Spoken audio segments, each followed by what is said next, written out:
Hello again, everybody.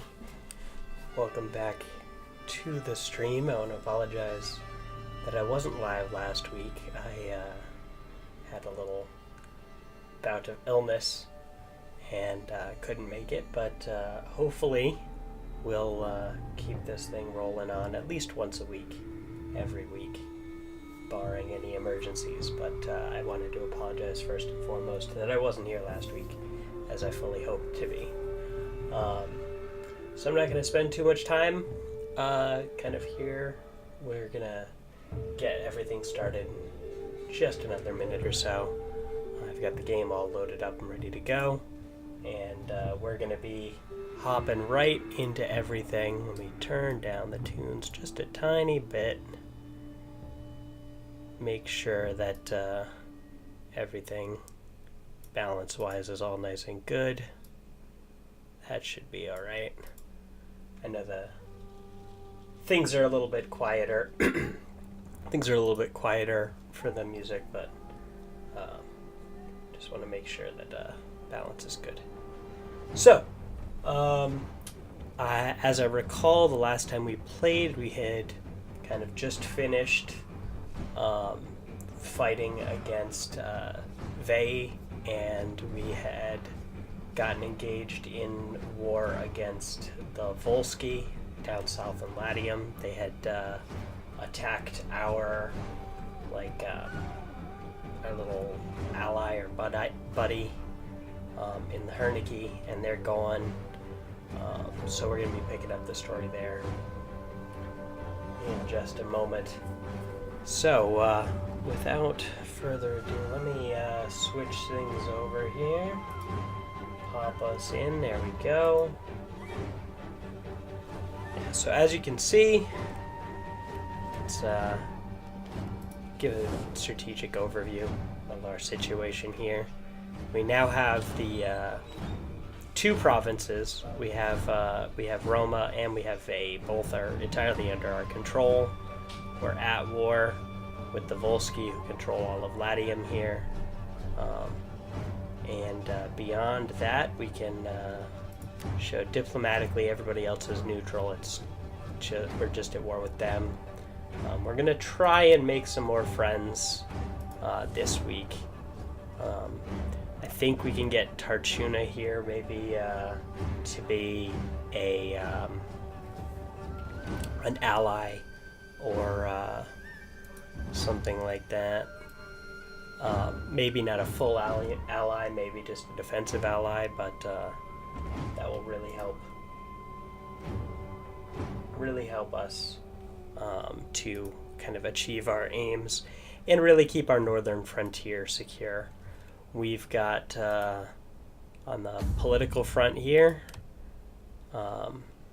you can see we pretty much dominate in influence here, taking 65% of our total faction influence. In the kind of the families right now, the House of Amelia is, they're pretty neutral. They're not super happy with us, but they're not unhappy with us, which is important.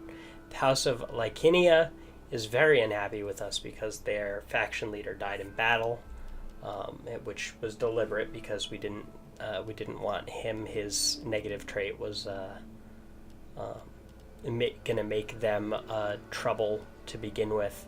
So while we're protected from civil war for the next 3 turns, this leader dies in battle is going to take down, but maybe not enough, and we'll have to secure their loyalty. We'll see. That'll give us a +10 loyalty from them, and we can do another couple of things to get them to like us more when that time comes. They're the party that has the most influence right now, second to us, so we really don't want to have any trouble coming from them in the immediate future. As far as our own family, we've got Camillus here. We've got our brothers Spurius and Lucius, and we've got our 2 sons. we really want to try and start cementing some of these ties here. Let's see, is there someone in the House of Amelia that we could hire? We might hire this guy just so that there's an heir should this guy die. I don't really know, because it's not something that you can see, if these characters have offspring like we do, and it's just obscured from us, to be honest. Because I would like to see like members of the Amelii and the Licinia kind of continue, or if they'll just end up being like this, where they're, like random other people that are part of their house but aren't actually part of that family, as it were. So that'll be interesting to see, and I guess we'll find out together in that aspect. What's going on? Yeah, they have 2 regions. Licinia has none. We're going to get things kicked off here. Let us just start by seeing if there's any reactions that we can do. Camillus is still dictator. We've leveled up his wife 1 step. His brother's 1 step on his career as his wife. His eldest brother isn't married. I'd like to keep at least 1 member of the family unmarried, just so that maybe we can do some political marriages with the other families. As for my sons, they're off being tutored because they're too young to do anything right now. They're 11 and 10, so when they come of age at about 15 or so, we'll be able to really use them. But until then, we got nothing. We can, we'll make these guys happy by giving them each promotions. So the leader of the House Amelia, the leader of House Licinia is already promoted 1 step, and we'll promote his wife. That'll make them, as you can see, it already makes them a little bit more happy with us. So that's good. But I think we're not going to spend too much more time in the political screen. Let's quickly check our diplomatic ties, see who likes us, see who doesn't. Tarchuna does like us. They're very friendly towards us. Can we turn that into something? We've got military access and a non-aggression pact. Will you take trade? No. Defensive alliance? No. Military alliance? Nah, definitely not. You wouldn't want to be... Yeah. I figured they wouldn't want to be client state, but... Oh.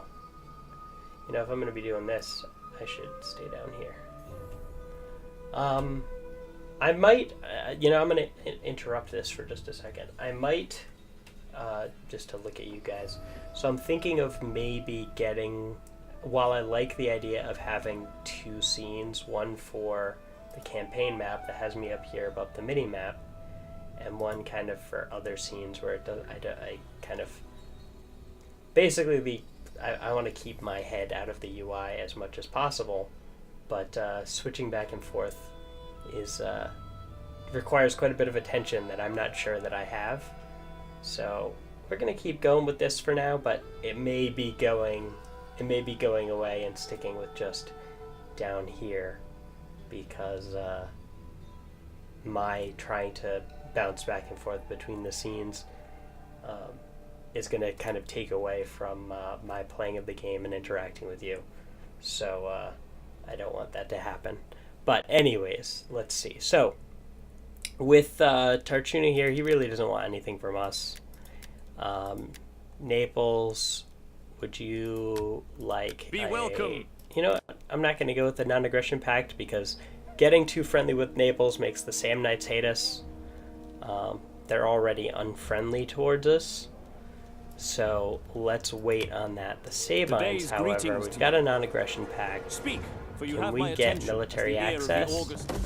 Yes, we can. We Thank are in you very agreement. much. Would you like trade? Find us No. an honest friend. How about defensive alliance? No. Right. I don't think The Umbrians, The day's you guys greetings to you. also. How about Speak. military access? No. Your honeyed words and offers Tell you ring what, false to military honesty. access, and I'll pay you for it. Just a little bit. There we go. Your Well, that should make them all like us just a little bit more. Having military access for a long time kind of builds up a layer of trust, and that will hopefully pave the way for them having trade relations with us. Because that's really my goal, is to get trade out of them. The non-aggression pacts are nice, but you can break those pretty easily. The military access, same thing. The trade is really going to kind of help boost us in the short and long term, economically, and that's the important thing. So, our objectives for Chapter 2, we got to completely control 4 provinces. We've got 2. Our next one is likely to be Latium, because that is who the Volsci control it. We're already at war with them. So that'll be that. Beyond that, I don't know. I mean, it's going to take us a while just to get control of Latium. We need to research Spolia Opimia. Are we on our way to doing that? I know it's a military one. We are not. What are we researching? We are researching tactical training, which will give us the castrum, so we can start building better military units. Yeah, I mean, I can see the value in that. And it will take us a time to get 4 full regions, so that's fine. And lastly, we've got construct a shrine of Jupiter. Do we have any land where that's going to be good? Not really right now. I mean, we could build one in Rome. I'm not sure if I want to do that quite yet. So, we'll see. Our veterans here. These guys are here. They're out of movement. Ready and willing. Camillus is replenishing our pretty damaged army right now. So we'll let him do that. Fortunately, it looks like the Volsci are recruiting, so we won't be able to march immediately on them while these guys are hurt. I'd like to not wait too long as we press our attack on them, but we do have some time. The Roman expansion in Italy did take the better part of, centuries. From the foundation of Rome until, if you want to, there's kind of different times or different parts where I could put an end date on it, but really it would take until at least 200 BC before the Italian peninsula as a whole was more or less under Roman control, and that has some caveats in there, so, but we're just concerning ourselves with the center here, the center of the peninsula for now, and really not even the full center, kind of the center coast here on the west, and then we'll move from there.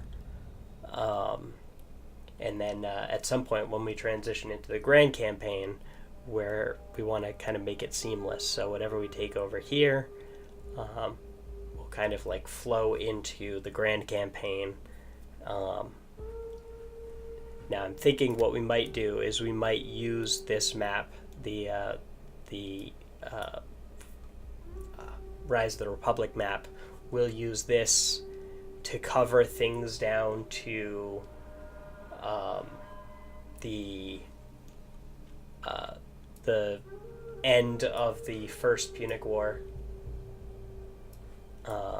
with Carthage, and then we'll transition, or we might even do this, I'm not sure, we'll see. We might even stick with this particular map all the way till the start of the Hannibal at the Gates campaign, which starts in 218 BC. And then after we complete the Hannibal at the Gates, we'll start a grand campaign at that point at, in 205 BC. I'll play up to that in the grand campaign off stream. We'll pick up the story in 205 BC in a grand campaign and play from there all the way up through to the fall of the Republic, and along the way we'll do the Caesar and Gaul, and we'll cut off the grand campaign with the Imperator Augustus campaign, and that'll cap off the Total War Rome 2. Well, not cap it off completely, because eventually we're going to do, for the 3rd century crisis, we'll do Empire Divided, and then we'll move into Attila. But this is far, far off in the future from right now, certainly. So, let's actually play the game and shut my big mouth up, because I've been sitting, I haven't even done a single thing yet. I think we're pretty much at the end of our turn here. I don't want to move Camillus too far. I'll put him in fortified stance while he's replenishing those troops. We've got the money. We could upgrade some of our things here. I'm not really sure what's going to give us the best bang for our buck right now, so I'm just going to save this money we have in the bank and wait.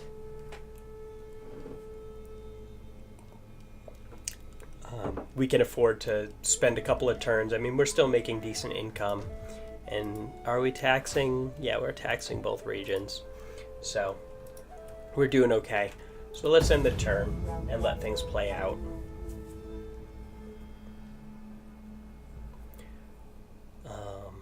I'm really not too worried. It's mostly just seeing what moves the Volsci make. The Sabines and the Tarchuna have made peace, so they're not at war anymore. Stasnak, thank you for following. Welcome to the Senate. It's good to have you here. We are the men of Rome. We've got plenty of room, plenty of benches in the Senate House. So just file in. Push some of the newbies out of the way and get yourself a seat. So, our first legion, this one still needs some replenishment. The rest are doing okay. I mean, I could march in with one wounded unit. I'm not too worried about losing him. I really want to keep these guys from building up their strength too much. Alternatively, we could try and hit some of these other territories that aren't walled, but I really want to go for the heart of their territory first. So we'll send our patrician up, our dignitary. We'll send him up over here to kind of keep an eye on things. Incite some unrest. I will make them an offer they can't refuse. Oh, he got wounded. Good job. You have failed me for the first and most definitely not the last time. The Volsci here, we're going to raid them, try and bring their the strength of their garrison down just a bit. And that did work. How's their garrison looking? We can check right here in Antium. They lost 72 men, like 60 odd men, and another 30 something and 70 something ish.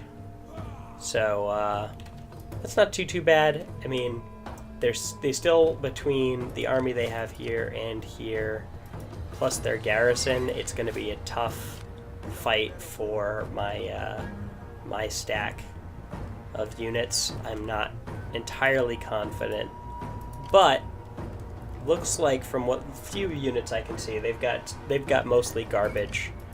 So, as the expression goes, fortune favors the bold.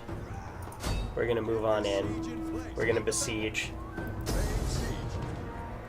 So, what does that reveal to us? The army that he has in there, mercenary Latin warriors are junk.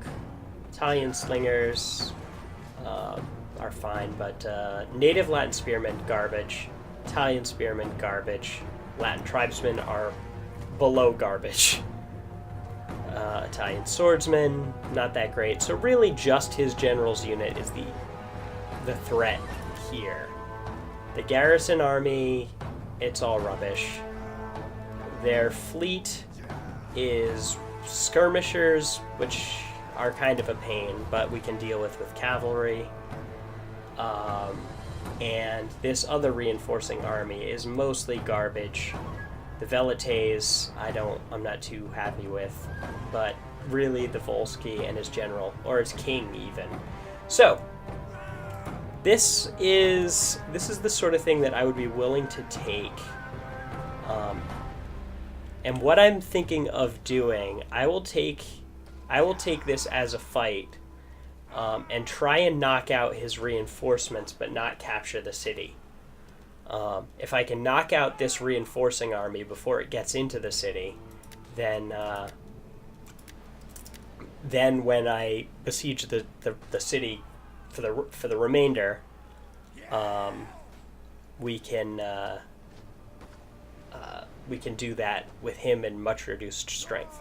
So we will assault. We'll just go straight on in, and hopefully we can take out his reinforcing army. His reinforcing army should come from the south, so it should come from this side of the map.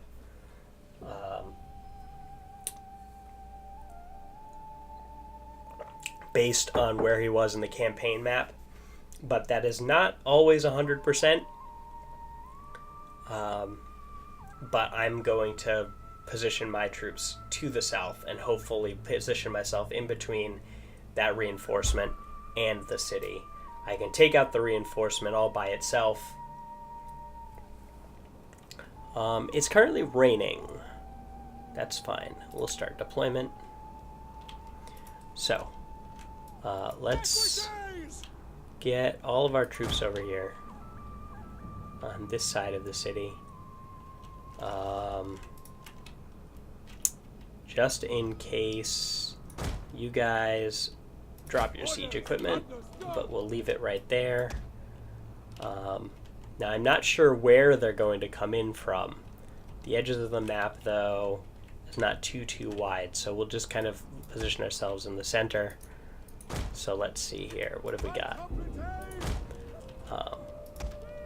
We're going to have at our core our phalanx. They're going to be the backbone. Their mobility is not great, but hopefully we can pin down their reinforcements with the rest of our troops. We'll put 2 swordsmen on their flank, 2 swordsmen on their flank on the other side.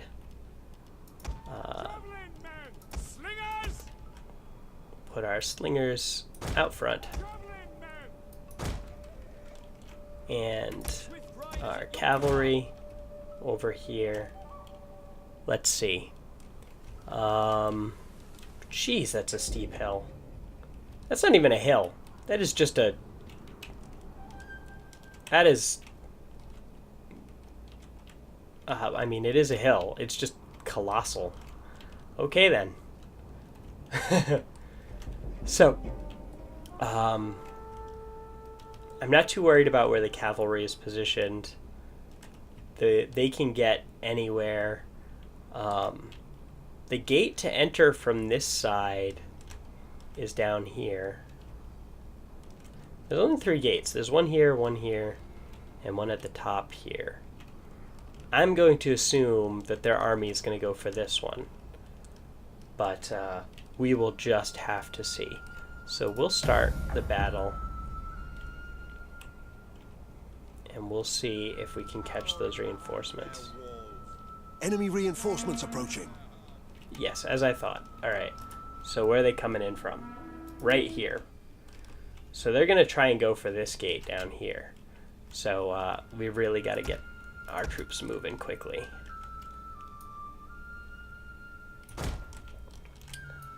You guys down here.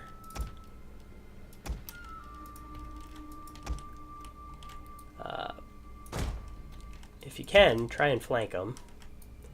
So position yourselves there, even if you're just slowing them down. Infantry, get over there, please. You get their skirmishers. You start peppering. You guys start peppering those guys. Try and draw them to attack us if possible. Cavalry, you move in. We'll group the cavalry. Cavalry will be group 1. Group 2 are skirmish units, and the infantry will remain ungrouped for the moment. Yes, I pretty much play in real time. I try not to pause very often. However, I do usually do it at the very start of the battle, just to get a handle on, just to get a view of how he has things set up. Obviously, in an actual ancient battle, it would have taken hours for the... you guys quickly move on in. Hoplites, you guys try and get in position quicker.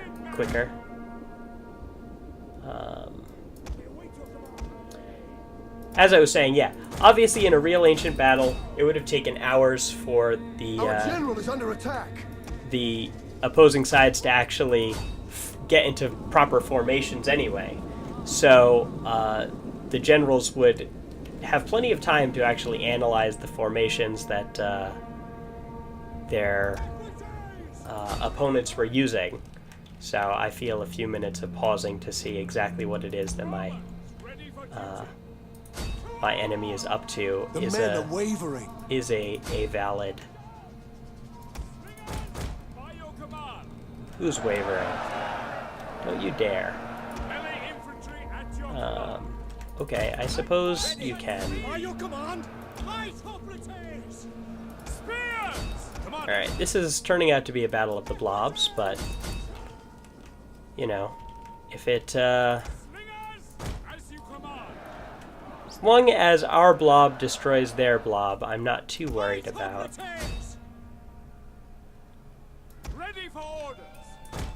Please position yourselves in a better spot.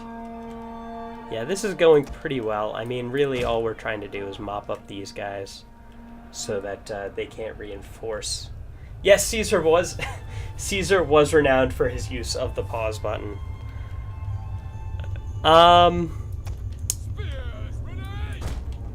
Well, Caesar was definitely known for being exceptionally lucky as a general. So, you know, if you want to call that the pause button, I wouldn't necessarily disagree. All right, they're gonna start. My slingers are gonna start peppering these guys in the back. Their velites are breaking. One of our units has used all its ammunition. So, as soon as they're gone, okay. Cavalry, get over here. You're going to hit them from this flank, and hopefully we should be able to absolutely smash them. You guys get into position where you can really hit them from behind. All right. So, a bit of a messy fight, but it will knock these guys out and make taking the town easier and deprive them of an army. Those guys have come down. General, will you inspire?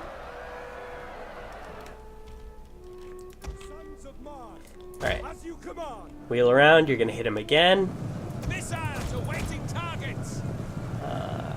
The guys who are running, Velites, you guys are fast moving, you're lightly armored, you can cut them down, but only cut down the retreating units.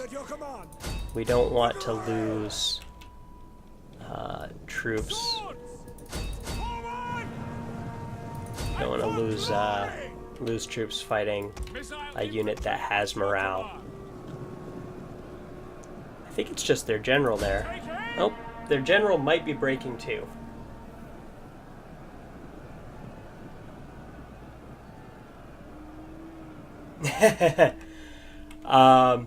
You know, that's a pretty valid observation, Stasnak. Certainly, certainly Caesar's strength as a commander was his